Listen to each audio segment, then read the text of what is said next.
are coming to you live from our Auckland Park studios. This is Prime News on SABC 3. Here's what's dominating in your leads at this hour. When he started saying General Khumalo and former Minister Cele were involved, I said no, they were not involved. The Madlanga Commission has heard that Police Minister took an interest in the murders of ANC councillors to the extent that he contacted officers directly to obtain information and allegedly conflated his role as minister and high-ranking ANC official in doing so. The ANC Greater Johannesburg Regional Secretary has dismissed claims that the party's recent regional conference was manipulated. And protests are escalating across the United States following deadly confrontations between federal immigration agents and civilians in Minnesota.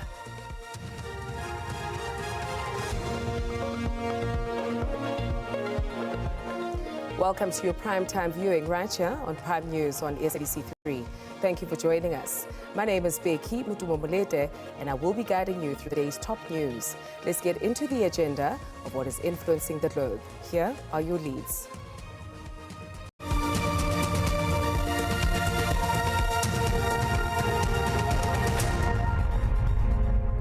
The Madlanga Commission has heard that Police Minister Senzo Mchunu took an interest in the murders of ANC councillors Pendugani Mabhida and Sindiso Magagxa to the extent that he directly contacted officers to obtain information and allegedly conflated his role as minister and high-ranking ANC official in doing so. This was revealed in evidence from two witnesses who testified before the probe, before acting KZN Deputy Commissioner Major General Anthony Gopal and partially in-camera witness E.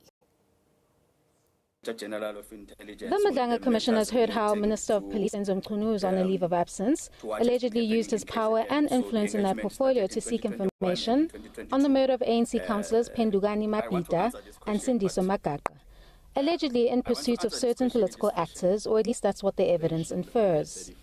On the Mabhida murder, Major General Gopal, who is also the district commissioner directly in the area, testified that Mchunu contacted him directly for information, bypassing protocol. From my protocol training, it is not appropriate.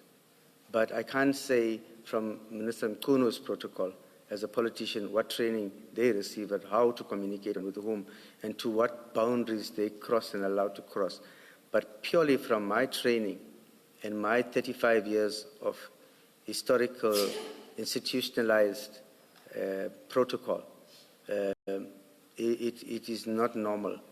On Magagxa's murder, witness E, who investigated the matter, testified that he furnished Mchunu with every detail on the plot to murder Magagxa. However, the Commission heard that Mchunu was only interested in two individuals that witness E never implicated. The minister asked me if Lieutenant General Khumalo was also involved in the planning and the killing of Sindiso Magagxa. And I explicitly informed the minister that General Khumalo was not involved.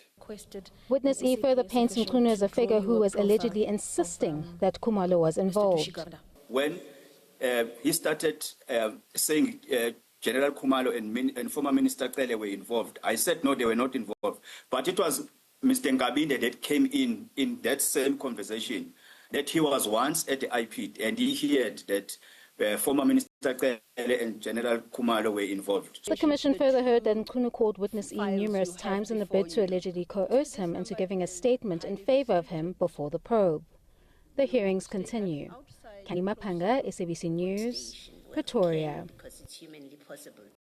Next up, the ANC Greater Johannesburg Regional Secretary, Sasabona Manganye, has dismissed claims that the party's recent regional conference was manipulated. This follows reports that the ballot papers allegedly used during the ANC Johannesburg Regional Conference were discovered at a private residence in Pretoria. The ballot papers, believed to be those of the Electoral Commission of the ANC, EMCA, have been linked to the controversial conference that elected Loyiso Masuku as the new regional chairperson. The outcome of the conference also resulted in the defeat of Johannesburg Mayor Dada Morero. These office bearers have been given the responsibility to lead that process of ensuring that we unite the ANC because we are the leadership of the ANC in Joburg. We have that responsibility. As much as there might be comrades who have got their own grievances, which they have raised correctly internally with the internal structures of the organization.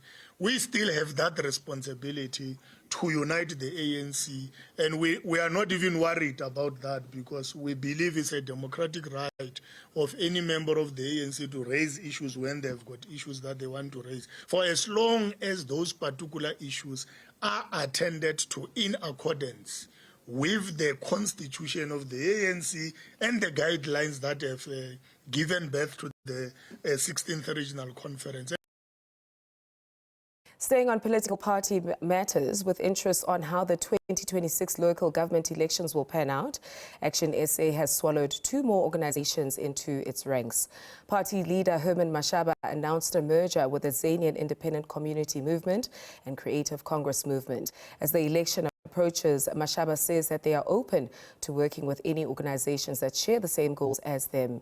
He says that this is part of his party's Green Umbrella project, meant to consolidate various parties to form a huge political organization under the banner of Action SA. Operation Green Umbrella at full swing, Action SA has now recruited 2 organizations to strengthen its presence at grassroots level as the local government elections draw closer.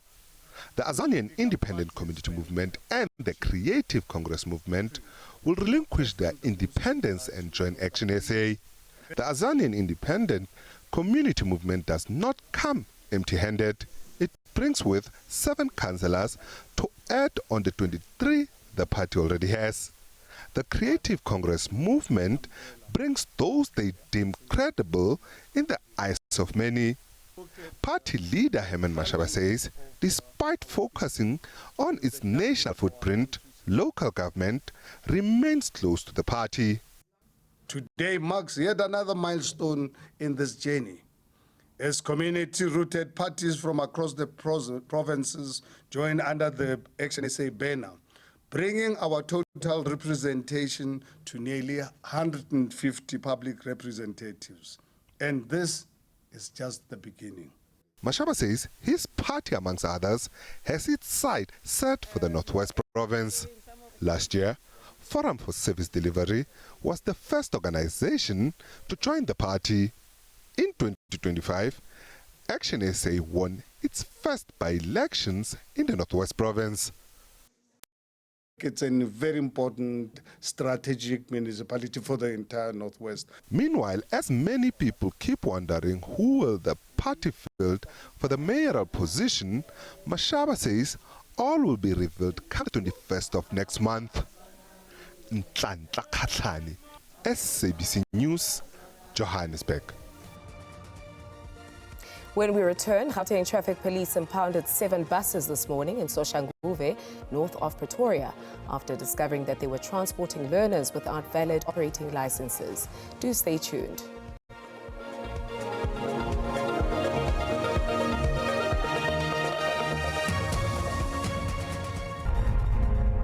Welcome back to Prime News on 3. Protests are escalating across the United States following deadly confrontations between federal immigration agents and civilians in Minnesota. 2 U.S. citizens have now been killed this month as Immigration and Customs Enforcement expands operations under President Donald Trump's immigration crackdown.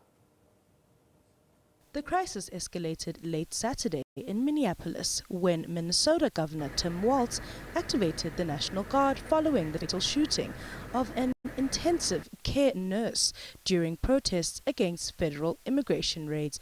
37-year-old Alex Petty was killed during a confrontation between protesters and armed immigration agents, the second U.S. citizen to die this month since ICE forces were deployed to the state. Our Title VIII immigration mission continues unabated here in Minneapolis, despite yesterday's tragedy that was preventable by folks. The Trump administration claims Petty assaulted agents, forcing them to open fire, but bystander videos appear to show him holding a cell phone, attempting to help other protesters moments before he was shot. Protests have since spread to New York, Washington, D.C. and San Francisco as pressure mounts on President Donald Trump to withdraw immigration agents from Minneapolis.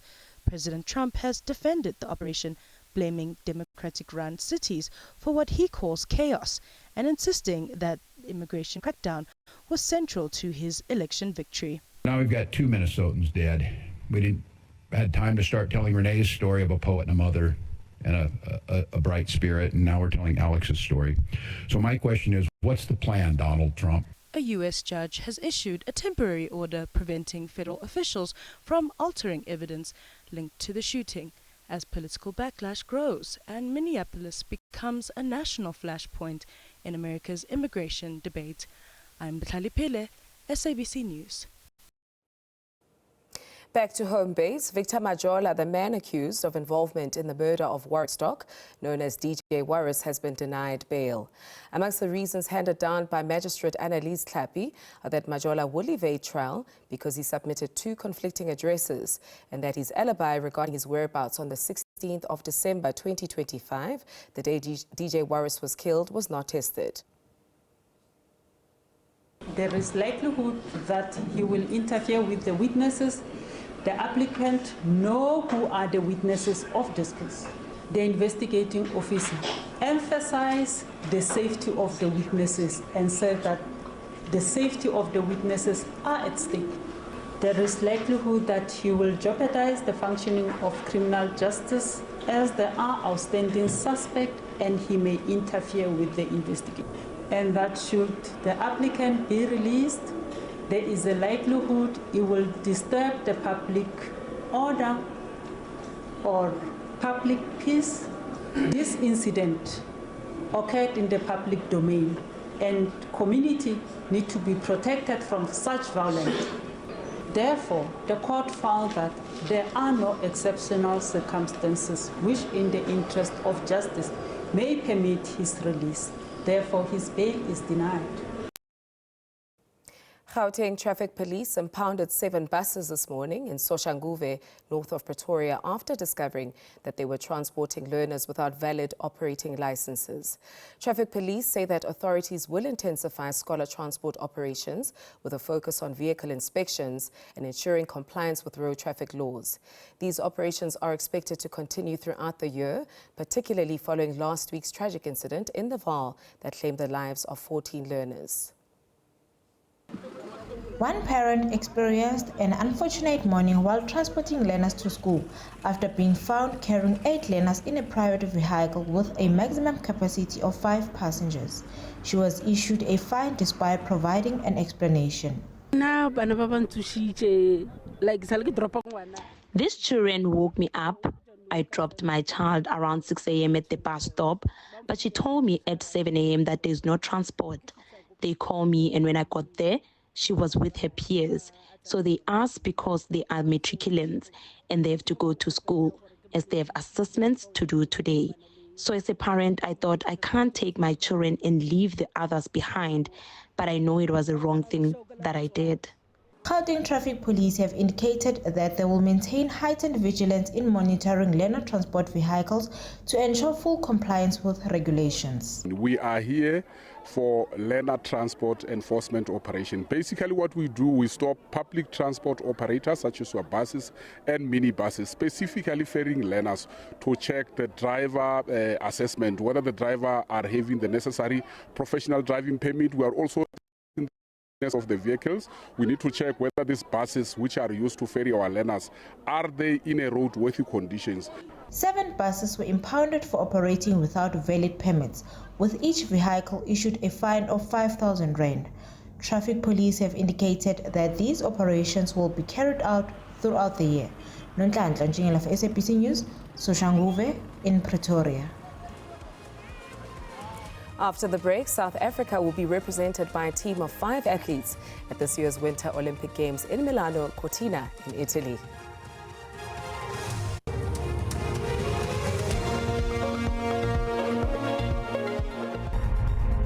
Thank you for staying with us. Some good news. Gold has briefly surged a record high of over $5,000 an ounce for the first time. The precious yellow metal peaked at $5,100 in early morning trade. Analysts say that the rally is fueled by escalating geopolitical tensions, renewed trade tariff threats and deep policy uncertainty. It is not just gold, though. The entire metals complex has also rallied. The rand strengthened past 16 rand against the US dollar for the first time in almost 4 years. Analysts have keenly observed the movement of commodities, with a notable surge and positive gains recorded in precious metals. Gold has for the first time peaked at about $5,000 an ounce. Economist Makwe Masilela says with the entrenched geopolitics, the impact is starting to show. If you look into this whole base metals, precious metals, they have been going up, but more focus has been on the likes of gold, which last week it has been up almost 8%, and for the year up 17%. Reason being, we've seen that there has been demand because of the geopolitical tensions. There have been demand coming from the central bankers. There have been expectations that interest rates will continue to go lower in the US, as we know that there's a huge opportunity cost to hold the likes of gold in an environment where interest rates are elevated. Silver has skyrocketed by over 100%. Copper has topped $13,000 and platinum is holding firm near the $2,767 mark. Now, if you expect to see economies doing much better, now we are talking about the possibility of a trade deal between China and Canada, and China being one of the biggest consumers of commodities. So one says that as much as there might be some tariff tensions between the US and China, but China continues to open other markets, then demand should continue to be there. The rand has also benefited from the decline in the US dollar and the firmer commodity prices, strengthening past 16 rand per dollar for the first time in almost 4 years. The current sell-off in US dollar denominated assets has also boosted the local currency. Katlego Lgodi, SABC News in Johannesburg. And on that note, it is now time for us to take a look at your latest market snapshot, reflecting the day's trading activity as recorded at 7:30 this evening.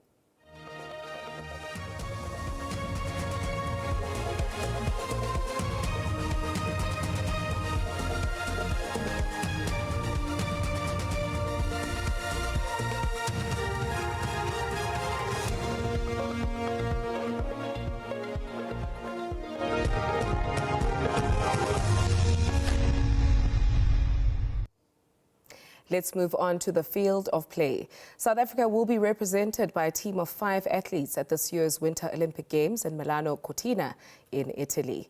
This is the biggest delegation that the country has sent to a Winter Games event, eclipsing the 4 that went to the 1960 Games in Squaw Valley in the United States. There are 2 teenagers in the squad, 17-year-old Thomas Weir and 18-year-old Laura Marthela, both competing in the alpine skiing competition. The other members are freestyle skiers Malika Malherb and Nicole Berger, who compete in skeleton, and cross-country skier Matthew Smith. This will be their Winter Olympics debut for all 5 athletes. 3-time Winter Olympian Alex Heath will lead the delegation, having been appointed as the chef de mission. The Games start on Friday, the 6th of February, 2026. And it is now time for us to take a look at the mood under our southern skies, where the team is on standby with all the details. Your forecast is coming up next.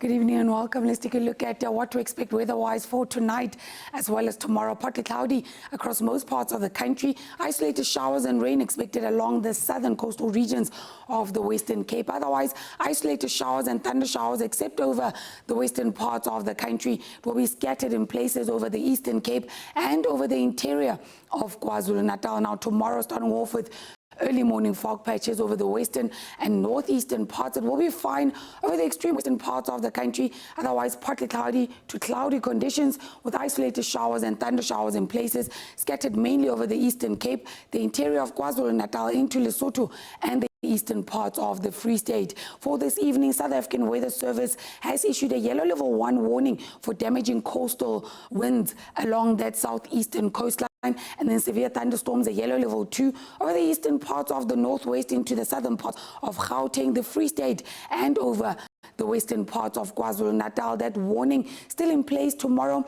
Those severe thunderstorms possibly resulting in heavy downpours of rain, strong damaging winds, large amounts of small hail or excessive lightning, and then high fire danger conditions in places over the eastern parts of the Northern Cape, and that is where runaway veld fires are possible.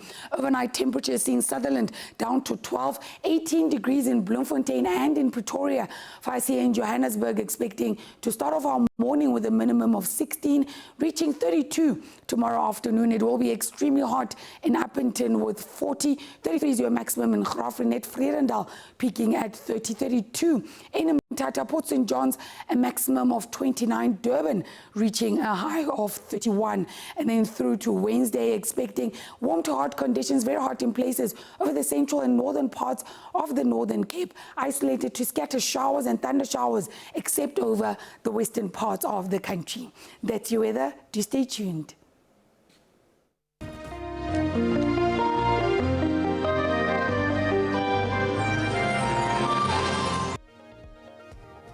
As the news cycle comes full circle, we thank you for joining us on this journey of discovery and insight.